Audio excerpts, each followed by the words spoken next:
तपाईं अदालतमा भ्रष्टाचार देख्ने, भ्रष्टाचारी नदेख्ने। चोलेन्द्र भ्रष्टाचारी नै हो। डोनाल्ड लूले तैँले एमसीसी अनुमोदन गरिनस् भने तेरो धारणा चाहिँ चिनिया रहेछ भनेर अरुण सुवेदीले भने जस्तो लाल झण्डा रहेछ भनेपछि अब यो सहायता रहेछ कि सैन्य रणनीति रहेछ कुरा गर्ने। मैले भाग खोजेर संविधान कानुन र विधिको शासनको उल्लङ्घन भयो, मैले भनेको मानेर मन्त्री बनाउने तपाईँ शेरबहादुर र प्रचण्डलाई महाभियोग नलगाउने। डोनाल्ड लूको अन्तिम भनाइले एमसीसी चीनसँगको सैन्य रणनीतिमा भिड्नका लागि अमेरिकाले ल्याएको स्ट्राटेजी होइन भनेर कसरी भन्न सक्नुहुन्छ? केपी शर्मा ओलीको सरकारले 1 अर्ब 30 करोड रुपियाँ एमसीसी कार्यान्वयनको लागि जग्गा किन्नलाई दियो, जब एमसीसीमा सही नै भएको छैन। यो एमसीसी को सहायता लिएपछि तपाईले अमेरिकाको नीति र कानुन उल्लङ्घन गर्न पाउनुहुन्न भनेपछि अब नेपाली जनताले अमेरिकाको कानुन मान्ने कि नेपालको कानुन मान्ने? अमेरिकाको आईपीएस मामिला सम्बन्धी अमेरिकी रक्षा सहायक मन्त्री र्यान्डल श्राइबरले तत्कालीन उप प्रधान तथा रक्षा मन्त्री ईश्वर पोखरेल, परराष्ट्र मन्त्री प्रदीप गेवाली, सैन्य प्रमुख पूर्णचन्द्र थापालाई भेटेर नेपालमा राज्य स्तरमा पनि हामी सुरक्षा गठबन्धन गर्न तयार छौं भन्नुभएको छ। न्यायपालिकाले तपाईँ कार्यपालिका प्रमुखलाई रोजेको होइन, तपाईलाई प्रधानमन्त्री बनाउने न्यायपालिका होइन हो। त्यतिखेर विधिको शासन कहाँ गएको थियो? यो संसदलाई यो एमसीसी अनुमोदन गर्ने नेपाली जनताको अभिमत कहाँ छ? 1 अर्ब 30 करोड जुन तपाईले दिनुभयो, जुन सन्धिको पक्ष अहिलेसम्म नेपाल भएकै छैन, त्यसको लागि 1 अर्ब 30 करोड रुपियाँ तपाईले दिने, अनि त्यो कामको लागि चाहिँ महाभियोग लाग्ने कि नलाग्ने भने अदालतको विचाराधीन रहेको विषयमा संसदमा छलफल गर्न पाइँदैन। सभामुखजी 1000 पटक भन्नुहुन्छ। माधव नेपालको राजनीतिक दल अदालतमा विचाराधीन छ कि छैन? तपाईले सत्ता गठबन्धनमा साझेदार बनाउनु भएको छ। तपाईलाई चाहिँ फुलगुच्छा चाहिने, चोलेन्द्रलाई चाहिँ तपाईँ महाभियोग लगाउने। एमसीसी जस्ताको तस्तै अग्नि सापकोटाले प्रस्तुत गर्न पायो भने त्यो कसरी बहुमतले पास हुन्छ? फेल हुन्छ? कसरी पास हुन्छ पहिले मलाई भन्नुहोस् न। दर्शकवृन्द नमस्कार, चुरो कुरोमा तपाईलाई हार्दिक स्वागत छ। हामी निरन्तर एमसीसी को बारेमा चुरो कुरोमा बहस गर्दै आइरहेका छौँ। एमसीसी माथि फेरि अर्को एउटा विषय पनि थपिएको छ। एमसीसी को बारेमा चर्को बहस भइरहँदा प्रधान न्यायाधीश चोलेन्द्र शमशेर जबरामाथि सत्तारूढ दलका 98 जना सांसदले महाअभियोग दर्ता गरेका छन्। चोलेन्द्र शमशेर विरुद्ध बार सर्वोच्चको परिसरमा आन्दोलन भइरहँदा त्यो असंवैधानिक भयो। राजनीतिक आन्दोलनले सडकबाट आन्दोलन गरेर प्रधान न्यायाधीशको राजीनामा माग्ने होइन भनिरहँदा एउटा ऐन नियम संविधान पकडेर सत्तारूढ दलका सांसदहरूले महाअभियोग दर्ता गरेका छन्। यसको पछाडि के हुन सक्छ? छापामार शैलीमा दर्ता भएको महाअभियोगको संकेत के हुन सक्छ? कतिपयले एमसीसी पास गर्न चोलेन्द्र शमशेरलाई शहीद बनाइयो पनि भनिरहेका छन्। के एमसीसी र चोलेन्द्र शमशेरको काहीँ कतै तादम्यता छ? एमसीसीलाई टेबल गर्न रोकिरहेका सभामुख अग्नि सापकोटा हिजोदेखि एकाएक फरक बोलीमा फेरिएका छन्। अग्नि सापकोटाले एमसीसीलाई संसदमा टेबल गर्न संकेत गरेका कुराहरू आजका सार्वजनिक सञ्चार माध्यमहरूमा देखिएका छन्। के साँच्चीकै अर्जुन लामाको केसलाई देखाएर अग्नि सापकोटासँग बार्गेनिङ गरिएको हो, अथवा एमसीसी पास गर्नलाई प्रधान न्यायाधीश चोलेन्द्र शमशेरमाथि महाअभियोग दर्ता गरिएको हो? र केपी शर्मा ओली प्रमुख प्रतिपक्षका नेता छन्। नेकपा एमाले पनि खाली कागजमा 4वटा हस्ताक्षर गरेको छ। त्यो के का लागि हो? त्यो के का लागि ब्याकअप राखिएको छ? कि देश महाअभियोगको दलदलमा फसेको हो? हामी यो जान्ने प्रयास गर्नेछौँ र राष्ट्रिय प्रजातन्त्र पार्टीको विवादलाई पनि केही छासो छुने प्रयास गर्नेछौँ। त्यसका निमित्त आजको चुरो कुरोमा वरिष्ठ अधिवक्ता विष्णु भट्टराई हुनुहुन्छ। म सबभन्दा पहिले विष्णु भट्टराईलाई चुरो कुरोमा स्वागत गर्छु। तपाईँलाई चुरो कुरोमा हार्दिक स्वागत छ। धन्यवाद। तपाईहरूले चोलेन्द्र शमशेर राणामाथि जुन किसिमको आरोप लाग्यो, जुन किसिमको अभियोग लाग्यो, जसरी आन्दोलन भयो, सडकबाट आन्दोलन मागेर प्रधान न्यायाधीशको राजीनामा आउँदैन, यो राजनीतिक हस्तक्षेप स्वीकार्य छैन, न्यायालयमा राजनीतिक पसेको स्वीकार्य छैन भनेर भनिरहँदा उहाँमाथि वैधानिक तरिकाले नै अहिले महाअभियोग दर्ता गरिएको छ सत्तारूढ दलका 98 जना सांसदहरूको हस्ताक्षर सहित। अब तपाईहरू बोल्ने ठाउँ सकिएको हो। अब त यो ऐन नियमले पनि उहाँहरूलाई दियो, तपाईहरूले पनि विरोध गर्ने ठाउँ रहेन। अब के हुन्छ? अदालतमा जे कुराहरू भए भनेर आरोप लागेको थियो अदालतभित्रका ती भद्रगोल अब सकिएका हुन्? मैले यहाँबाट सुरु गरेँ। पहिलो कुरा त चोलेन्द्र शमशेर जबरा विरुद्धको आन्दोलन अथवा जे बारहरूले जे गरे भनेर भनियो, त्यो भएको कति महिना भयो? झन्डै 4 महिना, 105-7 दिन कति भयो भने यो बीचमा प्रतिनिधि सभाको बैठक कतिचोटि बोलाइयो? त्यो पनि 4-5 चोटि, 10-12 चोटि बोलाइयो होला। एमाले संसद अवरुद्ध गर्यो, चलेन, आफ्नो ठाउँमा छ। तर ती सम्पूर्ण गतिविधिहरूमा सत्ता पक्षले यदि बारले गरेको आन्दोलन ठिक थियो भने किन महाभियोगको प्रस्ताव त्यतिखेर आएन? म निवेदन गरौँला। र अझै अर्को कुरा के हो भने अहिले जसले महाभियोग लगाउनु भएको छ, तपाईहरूलाई चाहिँ महाभियोग किन नलगाउने? 2077 जेठ 7 गते जतिखेर तपाईँ शेरबहादुर देउवा 149 जना प्रतिनिधि सभाका सदस्यहरूको मलाई समर्थन छ, मलाई प्रधानमन्त्रीमा नियुक्ति गर भनेर राष्ट्रपतिकोमा जानुभयो, त्यतिखेर नै केपी शर्मा ओली मलाई 153 जनाको समर्थन छ, मलाई नै प्रधानमन्त्रीमा पुनः नियुक्ति गर्नु पर्यो भनेर जानुभयो। भनेपछि प्रधानमन्त्री राष्ट्रपतिले नियुक्ति गर्ने रहेछ, यसमा त विवाद भएन। तर संविधानको धारा 76 को प्रतिकूल तपाईलाई सम्मानित सर्वोच्च अदालतले, न्यायपालिकाले तपाईँ कार्यपालिका प्रमुखलाई रोजेको होइन, तपाईलाई प्रधानमन्त्री बनाउने न्यायपालिका होइन हो। त्यतिखेर विधिको शासन कहाँ गएको थियो? अहिले चोलेन्द्रलाई तपाईँ सत्ता पक्षले महाभियोग लगाउनुहुन्छ भने शेरबहादुर देउवालाई महाभियोग किन नलाग्ने? शेरबहादुर देउवालाई महाअभियोग लाउने प्रावधान छ। हो, एकैछिन। मैले यहाँ समक्ष निवेदन गर्न खोजेको कुरा के हो भने न्यायालयले कार्यपालिकाको अधिकार प्रयोग गरेर तपाईँ प्रधानमन्त्री हुनुभएको भने जुन अधिकार न्यायालयलाई छँदै छैन, त्यो न्यायालयले दिएको अधिकार अन्तर्गत गरेको फैसला अन्तर्गत तपाईँ प्रधानमन्त्री हुनुभयो भने तपाईँले चाहिँ विधिको शासन मान्नुभयो। अहिले चोलेन्द्रले विधिको शासन लोकतन्त्र मानेन भनेर तपाईँका 20-21 बुँदामा त्यो पनि होला। यो सरकार चाहिँ कुन विधिको शासन अन्तर्गत तपाईँले परमादेशद्वारा सरकार बन्यो? तपाईँलाई चाहिँ महाभियोग किन नलगाउने? एक। अर्को कुरा, तपाईँ सरकारमा आएपछि सत्ताधारी शक्तिहरूलाई भन्दैछु म, माओवादी केन्द्रका रामबहादुर थापा बादलहरूलाई माओवादी केन्द्रको पार्टी अफिसको निर्णयले फ्लोर क्रस गर्यो भनेर तपाईले संसद सदस्य बहिष्कार गर्नुभयो। अग्नि सापकोटाजी, शेरबहादुर देउवाजी तपाईको प्रतिनिधि सभा तपाईँ अहिले प्रधानमन्त्री भएको कारणले, अनि सूर्य चिन्हमा चुनाव लडेर आएको मान्छेले रुख चिन्हमा मत हाल्यो, मेरो 14 जना सदस्यहरूलाई चाहिँ बर्खास्त गर्नुपर्छ भनेर नेकपा एमालेले प्रतिनिधि सभामा सभामुखलाई जानकारी गराउँदा तपाईले के गर्नुभयो? तपाईले त त्यो काम त गर्नु भएन। त्यो काम गर्नु भएन मात्रै होइन,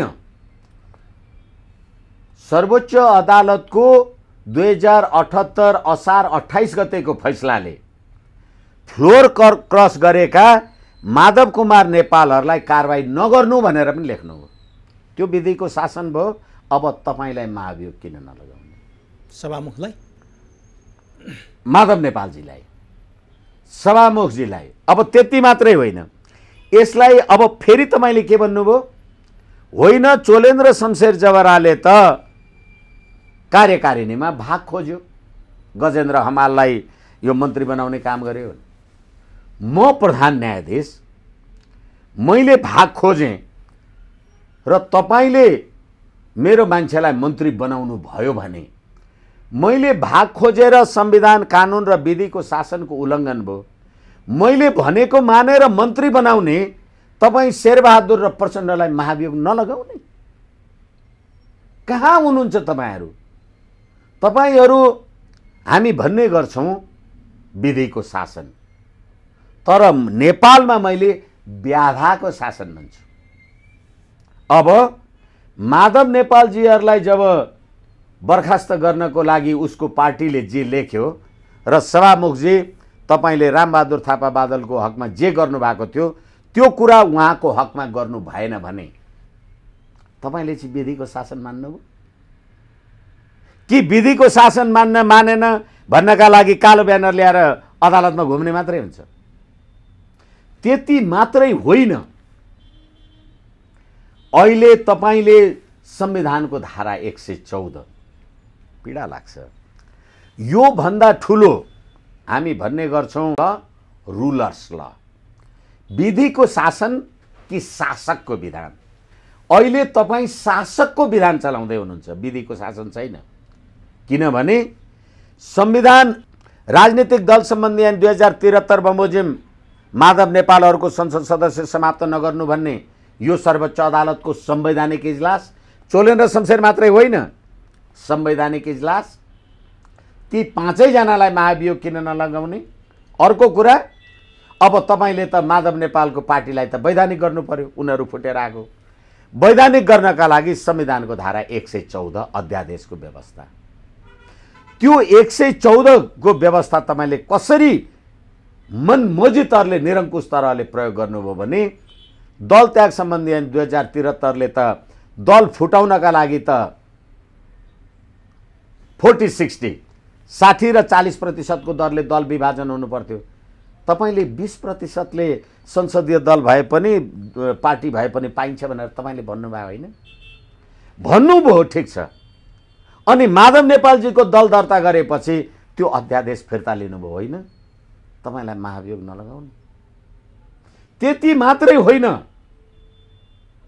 चुनौतीका साथ भन्दैछु चुरो कुरो, अनि अदालतको विचाराधीन रहेको विषयमा संसदमा छलफल गर्न पाइँदैन। सभामुखजी 1000 पटक भन्नुहुन्छ। माधव नेपालको राजनीतिक दल अदालतमा विचाराधीन छ कि छैन? तपाईले सत्ता गठबन्धनमा साझेदार बनाउनु भएको छ। तपाईलाई चाहिँ फुलगुच्छा चाहिने, चोलेन्द्रलाई चाहिँ तपाईँ महाभियोग लगाउने। तर अब एकैछिन यसमा एउटा कुरा हामीले के बुझौँ भने यो किन यही समयमा आयो? एकैछिन है, हजुर प्लिज। यही समयमा आउनुभन्दा अगाडि उहाँमाथि लागेका आरोप त 4 महिनादेखि सडकमा जुलुस भएको थियो, सर्वोच्चको परिसरमा जुलुस भएको थियो, भारको परिसरमा जुलुस भएको थियो। उहाँमाथि अघि तपाईँले आफै भन्नुभयो 21वटा जति अभियोग छन्। भ्रष्टाचारको अभियोग छ, लेनदेनको अभियोग छ, बिचौलिया चलाएको अभियोग छ, भागबन्डा खाएको अभियोग छ, अभियोगै अभियोगको खात छ। अनि तपाईँहरू नै यो प्रश्न उठाउने, यसरी सडकबाट आन्दोलन गरेर हुँदैन, ऐन नियम कानुन संविधानमा टेकेर गर्नुहोस् भनेपछि उहाँहरूले संविधानमै टेकेर गर्नुभयो त। यति बेला नै किन आयो म आउला? उहाँहरूले संविधान ऐन अन्तर्गत गरेको कुरालाई तपाईँहरूले विरोधका लागि विरोध गर्न मिल्छ र भने क्या? यो मैले विरोध गरेको होइन, मैले तपाईँलाई परिस्थितिको बारेमा तपाईँलाई जाने। अब तपाईँले संविधान टेकेर भन्नुभयो नि, यो साँच्चै संविधान टेकेर आयो कि मानेर आएन? किनभनेदेखि मैले जति संवैधानिक व्यवस्था तपाईलाई निवेदन गरेँ त्यो संविधान र कानुन, तपाईले संविधानको धारा 76 बमोजिम राष्ट्रपतिको अधिकार प्रयोग गरेर आउनु भएको होइन तपाईँ अदालत? र यो फैसला लेख्ने न्यायाधीश ईश्वर प्रसाद खतिवडाले त सार्वजनिक रूपमा भन्नुभयो कि मैले यो फैसला लेख्न पाएर म कृतकृत्य छु। र उहाँ त्यो फैसला लेखिसकेपछि सार्वजनिक भएको कुरा हो कि उहाँ अमेरिका जानुभयो।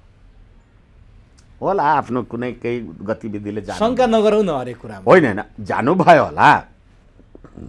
अर्को कुरा त्यो फैसला आइसकेपछि त्यही फैसला लेख्ने मध्येको एकजना न्यायाधीशको उमेरको बारेमा विवाद आयो। त्यसलाई पनि तपाईँले कता कता पन्स्याउनु भयो, त्यो आफ्नो ठाउँमा हो। अहिले तपाईँ भ्रष्टाचार, व्याभिचार, दुराचारका कुरा गर्नुहुन्छ। अदालतमा भ्रष्टाचार छ, व्याभिचार छ भन्ने कुरा कल्याण श्रेष्ठ लगायतका, सुशीला कार्की लगायतका सम्मान्य भूतपूर्व प्रधान न्यायाधीशहरूले पनि भन्नुभयो भने उहाँहरू हुँदा अदालतमा भ्रष्टाचार, बिचौलिया, व्याभिचार थियो कि थिएन? फेरि अर्को कुरा म तपाईँलाई निवेदन गरौँ, हरिकृष्ण कार्कीको संयोजकत्वमा चोलेन्द्र शमशेर जबराले अदालतमा रहेको बेथिति, विसङ्गति र भ्रष्टाचारको बारेमा छानबिन गर्न भनेर हरिकृष्ण कार्कीजीको संयोजकत्वमा कमिटी बनाउनु भयो। अनि उहाँले चाहिँ व्याभिचार, बिचौलिया छ र यो न्यायाधीश नियुक्तिको संवैधानिक परिषद सम्बन्धी व्यवस्था पनि पुनर्विचार गर्नुपर्छ भनेर प्रतिवेदन दिनुभयो भने तपाईँ अदालतमा भ्रष्टाचार देख्ने, भ्रष्टाचारी नदेख्ने, चोलेन्द्र भ्रष्टाचारी नै हो, ओके, कसले पैसा दियो त भन्नु पर्यो। उमेश सुवेदीले विष्णु भट्टराई श्रीमानलाई 20 लाख, 50 लाख, 2, 4, 10 करोड दियो, त्यसैले भ्रष्ट हुनु पर्यो नि। र अदालतमा भ्रष्टाचार छ भनेर मानेको हरिकृष्ण कार्कीको प्रतिवेदन दिने चाहिँ महाभियोगको विषय नहुने। फेरि तपाईँले भन्नुहुन्छ उसले त प्रतिवेदन दिएको, उहाँ पनि सर्वोच्च अदालतको न्यायाधीश हो भने उहाँले भ्रष्टाचार छ भन्ने देखाएर छ नि, अनि त्यो भ्रष्टाचारी को हो भनेर नभन्ने उहाँले महाभियोग नलगाउने एकछिन। अनि त्यसैले चोलेन्द्र शमशेरलाई तपाईँले त्यो प्रतिवेदन दिनुभयो, भ्रष्टाचारीलाई कार्यवाही गरेन। आज ललिता निवास प्रकरणमा सीबीआईले कसुरदार ठहराएका 300 मान्छेलाई मुद्दा चलाउँदिन भनेर एटर्नी जनरलले भन्ने तपाईँको सरकार तपाईँलाई महाभियोग नलगाउने? यो चोलेन्द्र शमशेरको प्रतिरक्षा होइन, विधिको शासनको कुरा गरिरहेको छ। तपाईँहरू त चोलेन्द्र शमशेरकै प्रतिरक्षामा उत्रिया जस्तो देखिनु भयो नि त। तपाईँले अब सर्प देख्नुभयो कि डोरी देख्नुभयो मलाई थाहा छैन, तपाईँको दृष्टिलाई म केही भन्न पनि भनेपछि तपाईँहरू विधिको शासन र समग्र पद्धतिको कुरा गर्दै हुनुहुन्छ, चोलेन्द्र शमशेर पक्षको कुरा। र फेरि अर्को कुरा के भने अहिले भ्रष्टाचारका कुरा गरिन्छ अथवा गरिआइएकै छ। अहिलेको सरकारले भर्खरै अर्थमन्त्रीजीले मध्यावधि बजेटको समीक्षा गर्दा 15 खर्ब तल र माथिका कुरा जे कुरा भए र यो बीचमा चलेका भ्रष्टाचारका अनन्त श्रृङ्खलाहरू, ललिता निवास प्रकरणमा विजय गजदार करोडौँको अभियोगमा 10 लाख रुपियाँ धरौटीमा बिचौलिया मार्फत मिलाएर छुटे भनेपछि तपाईँले त्यसमा कारबाही गर्नुहुन्छ कि गर्नुहुन्न? यसै कारणले गर्दा यो महाभियोग आउनुमा जे कुरा तपाईँले देख्नु भएको छ त्यो होइन। अहिले सत्ताधारी दलले मैले 2075 सालमा, मैले 2074 सालमा के गर्ने भन्ने कुरा तपाईँले अहिले देख्दै हुनुहुन्छ। कतिखेर देख्दै हुनुहुन्छ? हरियो रे नि त घडा हो। हुन त कल्याण श्रेष्ठ सुशीला कार्कीले उठाउँदादेखि नै हो यो विषय, तर घडा भरिएपछि छताछुल्ल भयो भन्छन् के। एकैछिन, घडा कत्रो थियो? 2 लिटर जान्थ्यो, 10 लिटर जान्थ्यो, 50 लिटर जान्थ्यो, कत्रो हो? घडा भरियो भने त अब भ्रष्टाचार नहुने रहेछ नि त, किन कारबाही गरे? सिद्धिको होइन। म तपाईँलाई निवेदन गरौँ, अहिले तपाईँहरू राज्य सत्तामा, जसले महाभियोग लगाउनु भयो, तपाईँहरू राज्य सत्तामा पुगेपछि एमसीसी पास गर्ने कुरामा भर्खरै सत्ताधारी घटकले माघ 20 गतेका दिन 6वटा प्रश्न प्रधानमन्त्रीलाई सोध्नुभयो। एमसीसी आइपीएस अन्तर्गत छ कि छैन, यो सैन्य गठबन्धन रणनीति हो कि होइन भनेर सोध्नु। तपाईँ सरकारमा हुनुहुन्छ, तपाईँ संसदमा त्यो टेबल गर्दै हुनुहुन्छ, त्यो तपाईँ प्रश्न कसलाई सोध्दै हुनुहुन्छ? कस्तो सरकार तपाईँलाई महाभियोग लाउने कि नलाउने? भनेपछि महाभियोग त उतातिर लाउनु पर्ने थियो होइन, बाँकी को छ भन्दैछु। भनेपछि यो महाभियोगको दलदलमा फस्या हो हाम्रो देश। एउटाले अर्कोलाई काउन्टर ल्याएको छ, अर्काले अर्कोलाई काउन्टर। अब फेरि माधव नेपालजीको बारेमा नेकपा एमाले सर्वोच्च अदालतमा मुद्दा हालेको छ, अदालतको विचाराधीन छ। अदालतको विचाराधीन रहेको पार्टीलाई मान्यता दिएर सत्तामा सहभागी गराउने विधिको शासन? वाह, तपाईहरू महाभियोग लिएर। त्यसो भए तपाईँले मलाई भनिदिनुहोस्, तपाईँ र मैले सुरुमै कुरा गर्यो 3-4 महिनादेखि यो आन्दोलन चलिरहेछ। एकाएक छापामार शैलीमा कसैले कुनै सङ्केत पनि पाएका थिएनन्, कसरी कहाँ सिग्नेचर गरियो। काङ्ग्रेसका कतिपय सांसदले त सभामुख हटाउन सिग्नेचर गरौँ भनेर अभियान थालिएको, महाअभियोग त प्रधान न्यायाधीशलाई लाउन पो रहेछ भन्ने कुरा पनि थाहा भयो, भन्ने कुरा पनि आयो। एकाएक छापामार शैलीमा यो महाअभियोग दर्ता किन गरियो? त्यो भित्रको रहस्य र अर्थ के छ? यो एकाएक होइन हुने, तर देखिँदा त एकाएक आयो नि त, कुनै सङ्केत थिएन। त्यसैले त यो भित्रको अर्थ र रहस्य त्यो कहिलेकाहीँ सानो बच्चालाई डोर्याएर हिँड्दै गऱ्यो अनि यसो बाटोमा सानो खाल्डा पर्यो भने त्यो बच्चाले नहेरिकन यसो त्यहाँ खाल्डामा खुट्टा ठोकिन्छ। यहाँ खाल्डामा खुट्टा पर्छ, अलि हेरेर हिँड भन्यो भने आमा खाल्डो यहीँ किन भएको भनेर सोध्छ के। त्यस्तो कुरा होइन यो।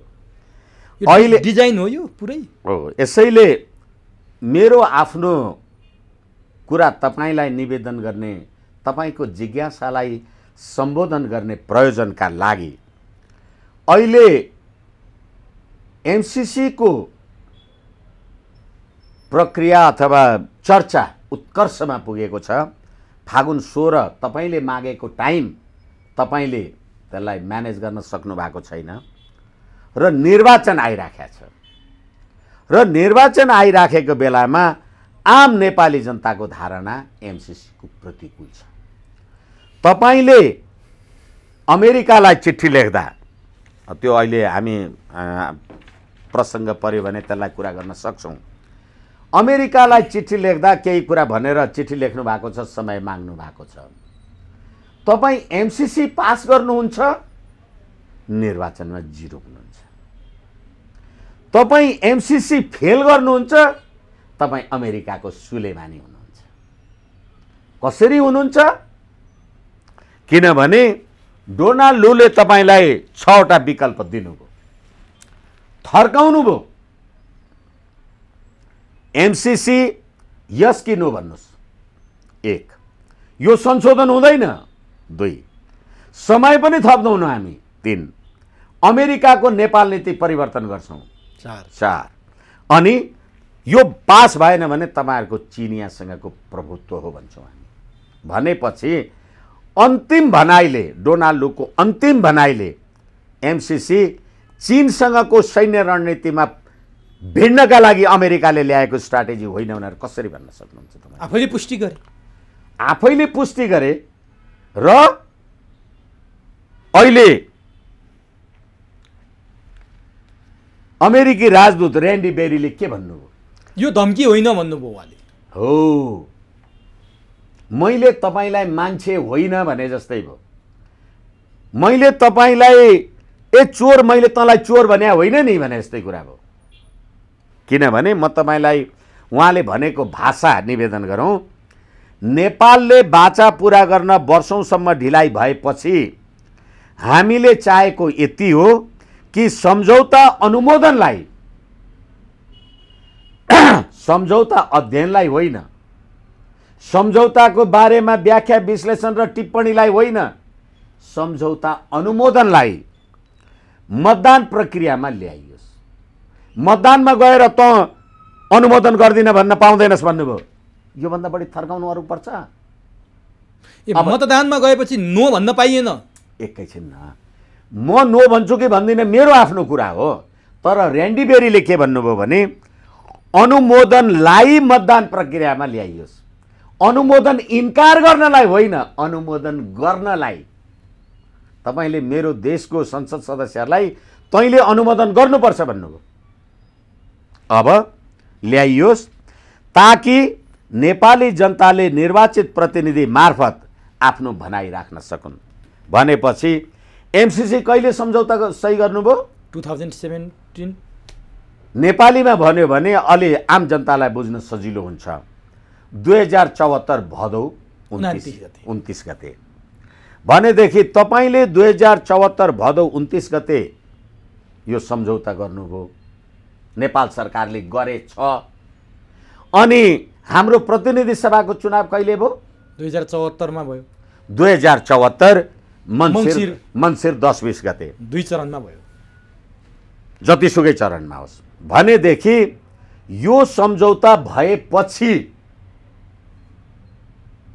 मात्रै यहाँ निर्वाचन भयो भने नेपाली जनताका बीचमा एमसीसी को बारेमा नेपाली जनतालाई थाहा थियो र तपाईँलाई भोट हाले हो? तपाईँलाई मैले एमसीसी अनुमोदन गर्न, राष्ट्रघात गर्न भोट हाले हुँ? यो संसदलाई यो एमसीसी अनुमोदन गर्ने नेपाली जनताको अभिमत कहाँ छ? तर उसले त के भन्यो भने नेपाली जनताको अभिमतलाई संसद सदस्य मार्फत उपस्थित गर्छु भने। नेपाली जनताले एमसीसी अनुमोदन गर्नलाई तपाईलाई भोट हालेको भने यत्रो सडकमा जे नाराहरू भएका छन् त्यो नेपाली जनता होइन। तर संसदमा के कुरा अनुमोदन हुन्छ भनेर अलरेडी थाहा त हुँदैन। हामी यो गर्छौँ भनेर त गइदैन नि। टेबल बिल त के आउँछ नआउँछ कार्यक्रम हुँदै गर्दा, कार्यान्वयन हुँदै गर्दा जे पनि आउन सक्छन् नि। अब फेरि त्यसो भन्न अलिकति मिलेन। किनभने एमसीसी पास गर्छौँ भनेर त्यो घोषणापत्रमा लेखेर गएको त होइन नि। चुनावमा हामी यही गर्छौँ, यही बिल पास गर्छौँ भन्ने कुरा होइन। तपाईँहरूलाई मैले मेरो कुरा बुझाउन सके जस्तो लागिरहेको छैन। संसदको सम्प्रभुताको सीमितताको सिद्धान्त लिमिटेसन अफ पार्लियामेन्ट्री सबरेन्टी भन्छौँ। तपाईँलाई यो एमसीसी प्रोजेक्टको दफा 7 मा एकचोटि पढेर सुनाउँछु अनि बल्ल मलाई लाग्छ तपाईँ र हाम्रो बीचमा यो छलफल अलिकति ठिक हुन्छ होला। 2 को 7 The government will ensure that MCC funding is not used for any purpose that will violate United States law or policy. यो एमसीसी को सहायता लिएपछि तपाईले अमेरिकाको नीति र कानुन उल्लङ्घन गर्न पाउनुहुन्न भनेपछि अब नेपाली जनताले अमेरिकाको कानुन मान्ने कि नेपालको कानुन मान्ने? र अर्को कुरा के हो भनेदेखि अझै हामीले हेर्यौं भने यो एमसीसी को व्यवस्थालाई हेर्यौं हामीले भने यसले के भन्छ भने article 7 The parties understand that this compact upon entry into force will prevail over the domestic laws of Nepal. नेपालका सम्पूर्ण कानुनहरू भन्दा यो मास्तिर हुन्छ भनेर धारा 7 मा लेख्नुभयो। त्यसै गरेर सन्धि ऐनको दफा 9 सन्धि र नेपालको कानुन बाज्यो भने सन्धि लागू हुन्छ, नेपालको कानुन निस्तेज हुन्छ।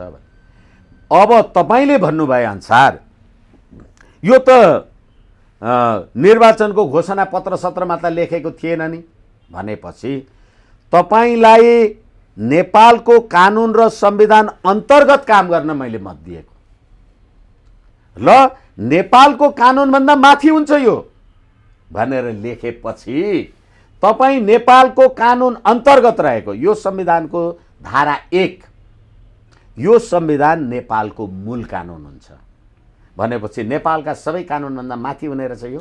तर विष्णु भट्टराईले यसरी व्याख्या गर्नु भएको छ। अरुण सुवेदीले यदि एमसीसी पास गरेन भने नेपालमा लाल आतंक छाउँछ भन्नुभयो। कपिल श्रेष्ठले चाहिँ भीम रावलले एमसीसी को अंग्रेजीमा उल्था गर्नै जानेनन्, एमसीसी को विरोध गर्नेहरूले नेपालीमा उल्थै गर्न जानेनन्, उहाँहरू त्यसरी व्याख्या गरिरहनु भएको छ। तपाईहरु यसरी व्याख्या गर्नु भएको छ। जनता अचानोमा परेको छ। खास के हो वास्तविकता? जनता अचानोमा परेको छैन, जनतालाई अचानोमा पारेका छन्। लाल आतंक हुन्छ। ठीक छ, तपाईले नेपालको आर्थिक उन्नति र विकासका लागि यो अनुदान सहयोग अरुण सुवेदीजी यो सहयोग हो भनेर तपाईँ भन्नुहुन्छ भने तपाईँले लाल आतङ्क भनेपछि प्रजातन्त्र र कम्युनिजम र क्यापिटलिजमको द्वन्द्व खोज्नुभयो कि भएन?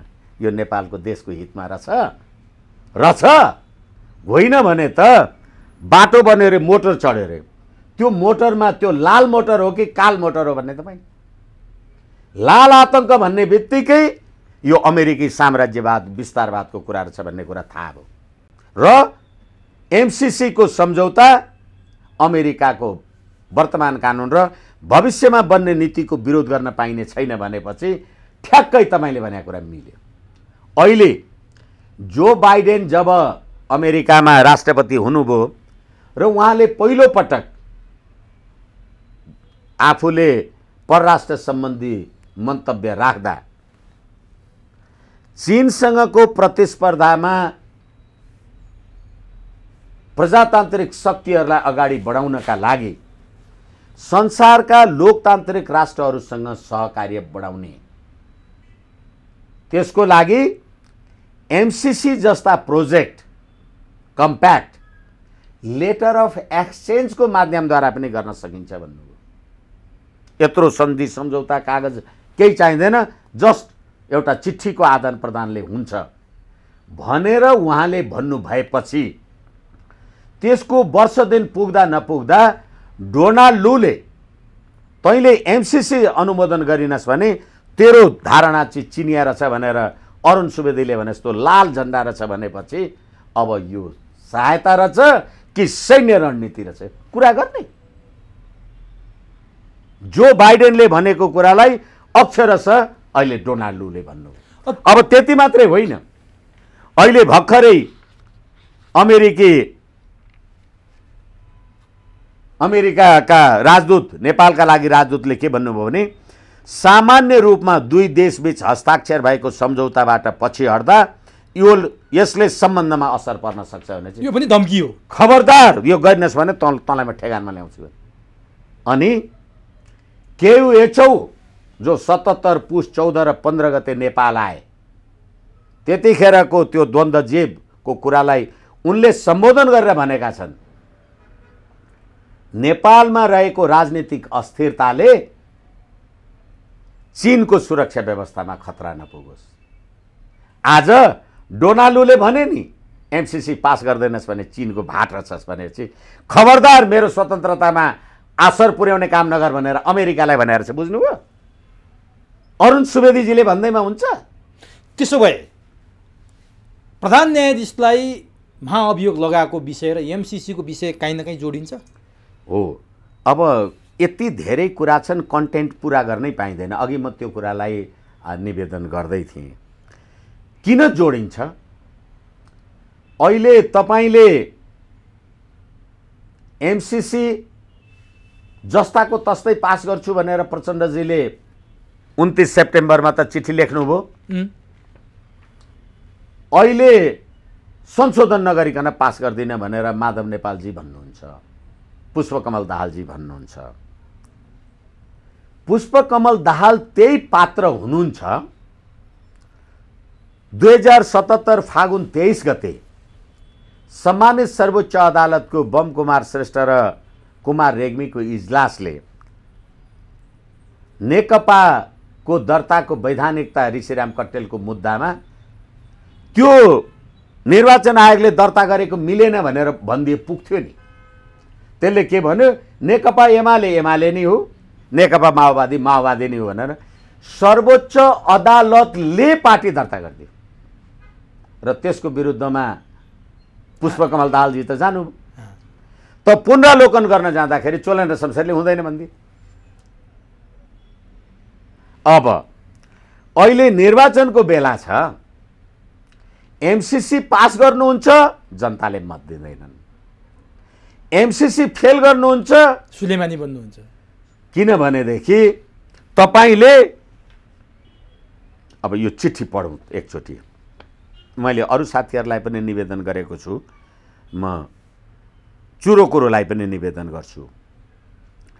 इन दिस कन्टेक्स्ट अघि अमेरिकी राजदूत ऱ्यान्डी बेरीले भन्नुभयो नि नेपाली जनताको अनुमोदनका लागि यिनीहरूलाई भन्न देऊ भनेर। अब के रहेछ?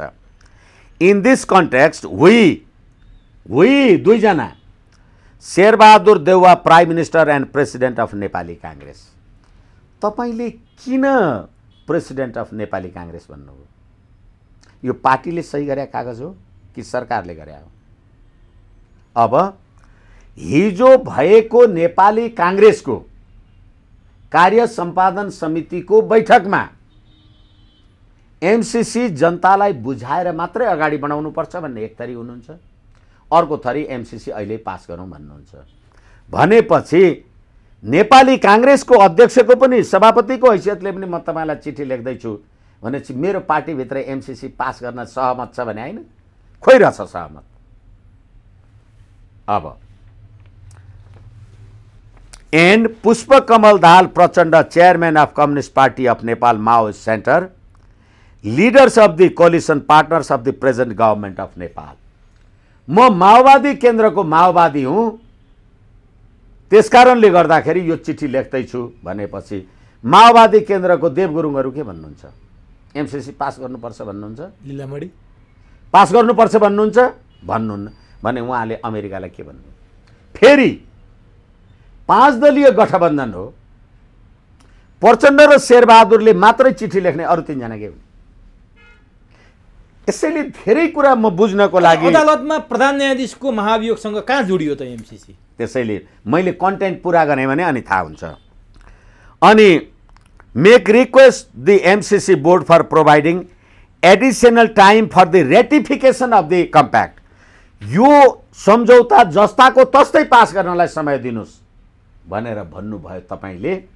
अब अहिले एमसीसी यहाँ टेबल गर्ने बेला भयो अथवा भोलि टेबल हुन्छ भनेर सभामुख पनि पोजिटिभ देखिन थाल्नुभयो। अब होइन, त्यो पनि कुरा अहिले हामी गरौँला समय रह्यो भने।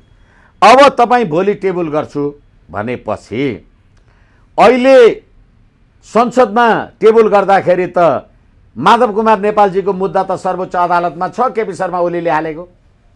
अदालतको विचाराधीन रहेको मुद्दाको पार्टी प्रतिनिधि सभामा कसरी पार्टी हुन्छ, सरकारमा हुन्छ, सत्तामा हुन्छ? अदालतको विचाराधीन रहेको विषय तपाईले पार्टी हो भनेर सरकारमा कसरी ल्याउनुभयो? हो, अनि एमसीसी कन्ट्याक्ट हुन्छ त्यहाँ महाभियोगसँग। अनि तपाईले अनुमोदन जस्ताको तस्तै अनुमोदन गर्छु भनेर प्रचण्डजीले लेख्नुभयो। अब तपाईँ महाभियोगको प्रस्ताव ल्याउनुहुन्छ र महाभियोग टेबल हुने बेलामा तपाईँ प्रतिनिधि सभा बहिष्कार गर्नुहुन्छ। भाग लिनुहुन्न। किन भाग लिनुहुन्न? एमसीसी पास हुन्छ। एमसीसी पास गर्नलाई। र किन भाग लिनुहुन्न? हामीले त कहाँ एमसीसी पास गरे र त हामी त बहिष्कार गरेका थियौँ भनेर जनतासँग भोट लिनलाई। अनि त्यो कुरा किन गर्नुहुन्न भने चोलेन र शमशेरले त माधव नेपालको यो दर्ता सर्ता त केपी शर्मा ओलीको मुद्दामा त तलमाथि गरिदिने भयो, त्यसले गर्दा महाभियोग लगाउनु पर्यो भने खोइ कुरा बुझेको हो। अब फेरि तपाईँ 4 गते अग्निप्रसाद सापकोटाजी सकारात्मक हुनुभयो भन्नुहुन्छ। म अग्निप्रसाद सापकोटाजी सकारात्मक हुनुहुन्न भन्ने कुरा तपाईलाई निवेदन गर्ने प्रयास गर्छु। माधव नेपालजीको पार्टी र पुष्पकमल दाहालजीको पार्टी एमसीसी जस्ताको तस्तै पारित गर्नु हुँदैन भन्ने भएको छ। अहिले पनि माधव नेपालजीको पार्टीले त हिजो माइतीघर मण्डलामा प्रदर्शनै गरेको थियो अस्तिको दिन। अब त्यसलाई तपाईँ टेबल गर्न जाँदै हुनुहुन्छ। सभामुखजीले मेरो त टेबल गरिदिने कुरा हो भनेर भन्नुहुन्छ। म एम्पायर हो, म एउटा रेफ्रीको भूमिकामा मात्रै हुन्छु भनिरहनु भएको छ। एकछिन, अर्को अम्पायरको पनि हामी कुरा गरौँला अहिले समय रहे पनि। अनि अब म त एम्पायरको रूपमा मात्रै काम कारबाही गर्छु भनेर तपाईँले जे भन्नुभयो, अब तपाईँले त्यो टेबल गर्नलाई लिएर जानुहुन्छ। त्यतिखेर के लिएर जानुहुन्छ? एमसीसी जस्ताको तस्तै लिएर जानुहुन्छ। तपाईँको सत्ताधारी पार्टी माधव नेपाल पनि संशोधन गर्नुपर्छ भन्ने, तपाईँको पुष्पकमल दाहाल पनि संशोधन गर्नुपर्छ भन्ने। मै सरकारमा बसेको छु, मेरै सरकारले जस्ताको तस्तै प्रस्तुत गरिराखेको छ। मेरै पार्टीको सभामुखले त्यसलाई तलमाथि गर्न सक्दैन।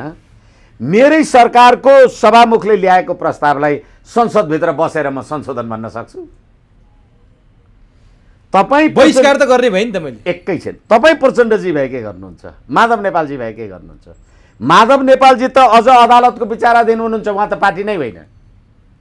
संवैधानिक र कानुनी कुरा गर्दा अब तपाईँले त बहिष्कार गर्नुभयो। बहिष्कार गरेपछि त पास गर्न सजिलो भयो नि, र जनतालाई भन्न पनि पाइयो हामीले गरे होइन, यो यिनीहरू काङ्ग्रेसहरूले यिनीहरूले गरे भनेर स्थानीय निकायको निर्वाचनमा भन्न पनि पाउनुभयो। तपाईँ भविष्यमा आउने चुनावलाई पनि भन्न पाउनुभयो। तर त्यहाँ एमाले छ नि, एमाले के गर्छ? उसको भूमिका के हुन्छ संसदमा भन्दैछु। एमाले के गर्छ? ऊ संसदको अधिवेशनमा प्रस्तुत हुन्छ, भाग लिन्छ। पक्षमा या विपक्षमा? ऊ भाग लिन्छ। किन भाग लिन्छ? संसदलाई अवरुद्ध गर्नलाई भाग लिन्छ। किनभने उसको त अग्नि सापकोटाको विरुद्धमा पनि माधव नेपालहरूको कार्यवाही गरेन, रामबहादुर थापा बादललाई निकाल्यो भन्ने छँदैछ। र अर्को कुरा, माधव नेपाल त पार्टी नै होइन, जसको हैसियत सर्वोच्च अदालतको विचाराधीन छ, त्यसलाई सत्ता पक्ष मानेर म त्यहाँ बस्छु। तर नेपाली काङ्ग्रेस 61, महन्त ठाकुर 10-11 कति, तिमीहरू सबै भए पनि म बराबर पुग्दैन। एमसिसी जस्ताको तस्तै अग्नि सापकोटाले प्रस्तुत गर्न पायो भने त्यो कसरी बहुमतले पास हुन्छ? फेल हुन्छ? कसरी पास हुन्छ पहिले मलाई भन्नुहोस् त। अनि के हुन्छ त? हो, यसकारणले गर्दाखेरि अग्नि सापकोटाले त्यसलाई प्रस्तुतै गर्न सक्नुहुन्न। किनभने एमाले संसद अवरुद्ध गर्छ, तपाईँले गर्नै सक्नुहुन्न। ध्वनिमतले पास गर्छु नि भनेर भन्नुभयो भने उपस्थितिको सङ्ख्याले म 98 छु, तपाईँ 61 ले कसरी बहुमत? अनि अस्वीकार हुन्छ संसदमा पुगेर, त्यसपछि सधैँको लागि सकिन्छ। यसैले संसदमा सधैँको लागि अस्वीकार हुनबाट बचाउनका लागि माधव नेपाल र प्रचण्ड बाहिर निस्किन्छन्। अनि स्थानीय निकायको निर्वाचनको लागि समय हुन्छ। किनभने महाभियोगको प्रस्ताव महाभियोग सिफारिस समितिमा पठाउनुपर्छ। महाभियोग सिफारिस समितिले कम्तीमा पनि 3 महिनाको समय पाउँछ। स्थानीय निकायको निर्वाचन त टुङ्गिन्छ नि। भने चुनाव नगर्ने, तपाईँ चुनाव गर्नुभयो भने पनि महाभियोगको प्रस्ताव त 3 महिना पछाडि मात्रै म्याच्योर हुन्छ नि। अनि निर्वाचनमा आफ्नो पक्षमा लिने दिने काम कार्य कुरा बुझ्नु पर्यो यसरी के। यो भित्रको रणनीति यो छ। अब एमसिसी जान्छ फिर्ता हुन्छ हैन त? मलाई लाग्छ आज पनि जुन अमेरिकी राजदूतले जे कुरा भन्नुभयो ऱ्यान्डी बेरी, त्यसले गर्दाखेरि पनि मलाई यो यति सजिलै जाँदैन जसरी तपाईले यसलाई आग्रह गर्नुभएको छ। केपी शर्मा ओलीजी 2074 भदौ 29 गते एमसिसी पारित भयो। एमसिसीमा नेपालको तर्फबाट सही छाप भयो। 2072 पुस 10 गते, 2073 असार 31 गते केपी शर्मा ओलीजीको सरकारले 2073 मै हो। केपी शर्मा ओलीको सरकारले 1 अर्ब 30 करोड रुपियाँ एमसिसी कार्यान्वयनको लागि जग्गा किन्नलाई दियो। जब एमसिसीमा सही नै भएको छैन। यो बुझ्नु पर्यो के।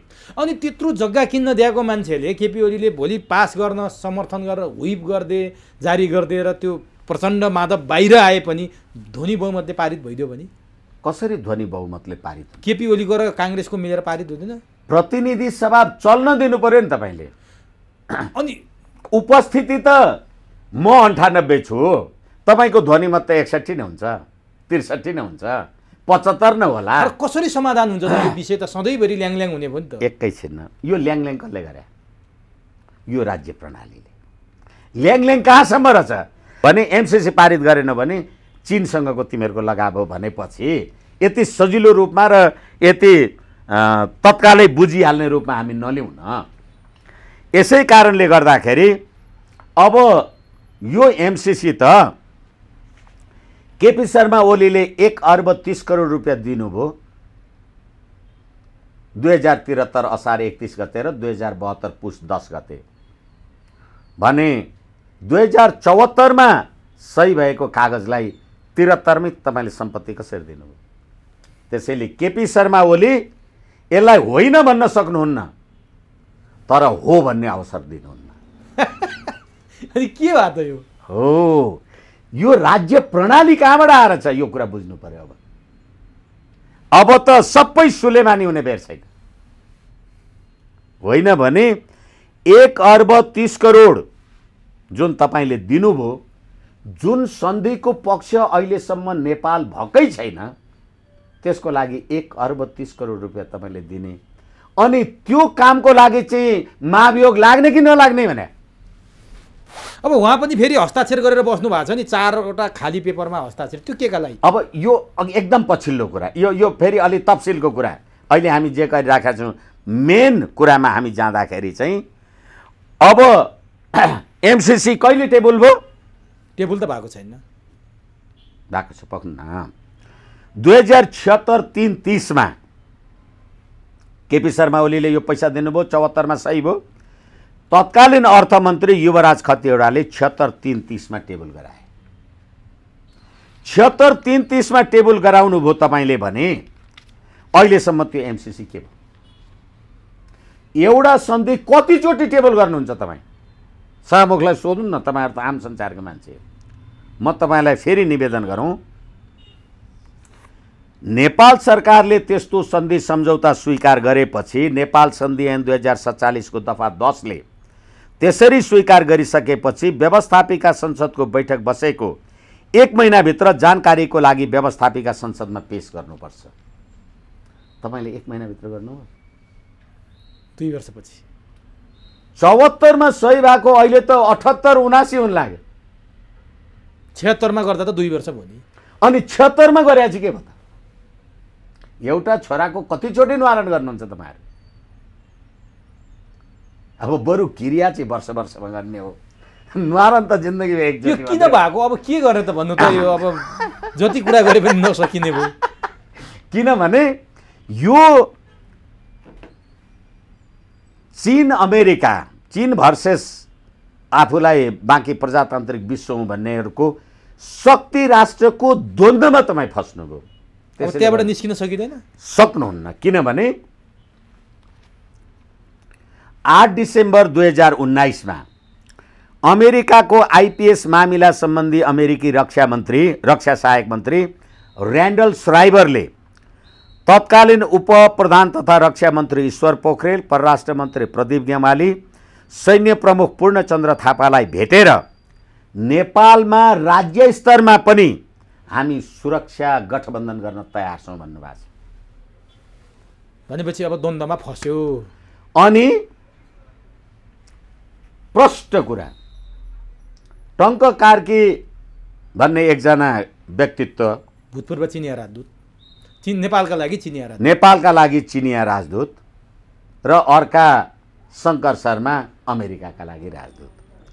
टङ्क कार्कीले के भने, एमसीसी आइपीएस रणनीति अन्तर्गत हो, यसले नेपाल संविधान कानुनभन्दा माथि छ भने अघि मैले यो कम्प्याक्टको दफा 7 तपाईलाई पढेर सुनाएँ।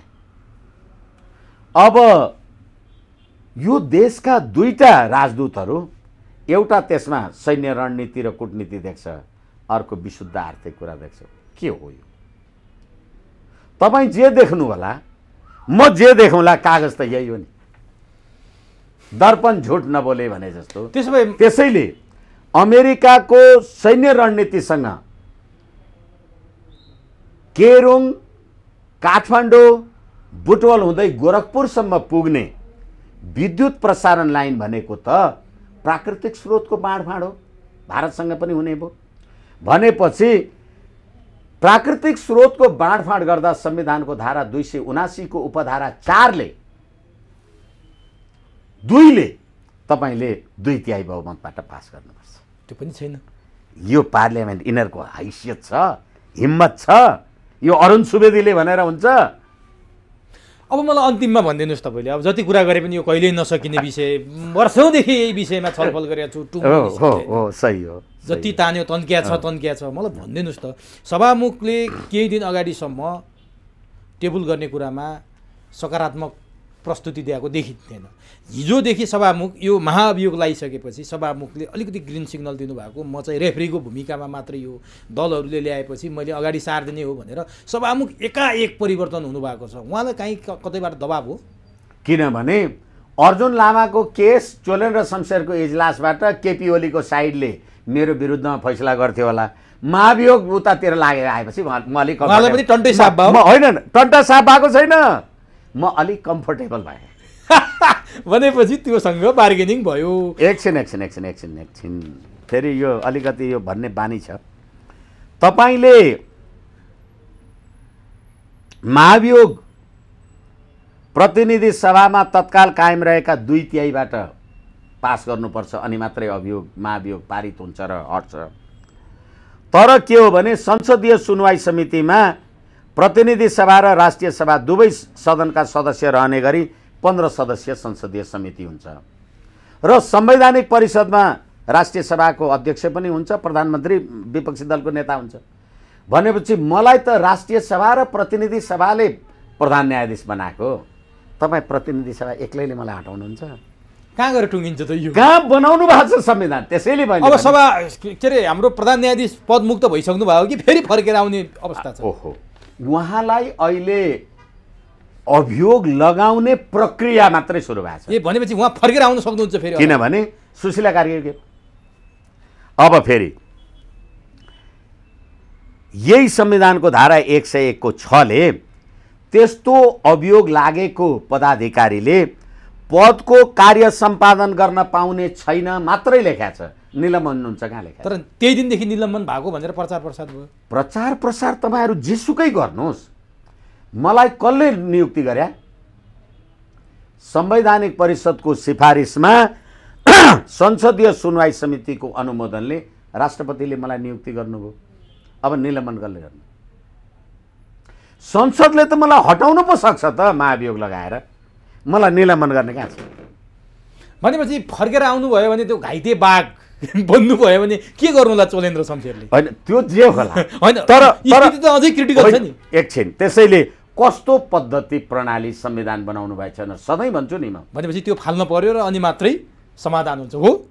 तर कसरी फाल्ने? निश्चित रूपमा, किनभने अमेरिकीहरूले पटक पटक भने, आज पनि रेन्डी बेरीले भन्नुभयो, अस्ति डोनाल्डुले भन्नुभयो, किनभने तपाईँहरू यो गर्न सक्नुहुन्न भने यो तपाईँहरूको चिनिया कुरा नै हो र पटक पटक यो कुरा गर्ने तिमीहरूको हैसियत चाहिँ सडकको झाडु बडाहरू जति पनि रहेन रहेछ भनेर आज त रेन्डी बेरीले पनि भनिदिनु भयो। भनेपछि अब योबाट मुक्ति नहुँदासम्म यस्तै हो, व्यवस्था, पात्र, प्रणाली र प्रवृत्ति नै यो जड हो। किनभने तपाईँहरूका लागि यो व्यवस्था भयो, अब व्यवस्था रहेन।